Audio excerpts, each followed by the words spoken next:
বন্ধুত্ব কখন কোথায় কাজে আসে। একদিন আমি স্কুলে গিয়েছিলাম, স্কুলে ফার্স্ট বেঞ্চে বসেছিলাম। স্যার তখনই জিজ্ঞেস করছিল যে এক্সের ভ্যালুটা কি। এক্সের ভ্যালু আমি বলেছিলাম স্যার এক্সের ভ্যালু হচ্ছে 0। বলে কি ভালো করে বই দেখে বল এক্সের ভ্যালুটা কি। আমি বললাম এক্সের ভ্যালু যা হয়ে যাক আমার কাছে 0ই থাকবে, কোনোদিনও লেভেল আপ করতে পারবে না। যা হতো ছাড়া, তোর দ্বারা কিছু হবে না, তুই যে পেছনে বসলাম। হঠাৎ একটা মেয়ের সঙ্গে দেখা হলো। মেয়েটার নাম ছিল নীলাঞ্জনা। তাই তার সঙ্গে একটু গল্প করতে চেষ্টা করছিলাম। বললাম হাই হ্যালো, তোমার নাম? বললো নীলাঞ্জনা।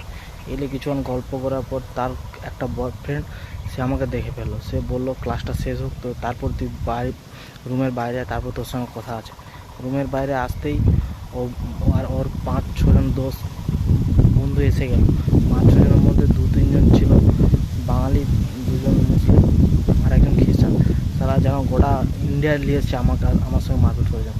তারপর কিছুক্ষণ যাওয়ার পর বললো যা হওয়ার হয়ে গেছে, এরপর থেকে ওর সঙ্গে আর কথা বলবি না, না হলে তোর খবর আছে।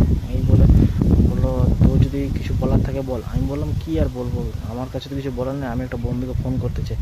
ফোন কর বলে আমার বন্ধুকে ডাকলাম। সে এসে জিজ্ঞেস কিরে কী হয়েছে। সে ভালো বাইক চালাতে পারে। সে স্টপি মেরে এসে দাঁড়ালো, স্টাইলিশভাবে নামলো। নামার পরে এত মার খেলো সে দ্বিতীয়বার থেকে আর কোনো বন্ধুর ডাকে এলো না।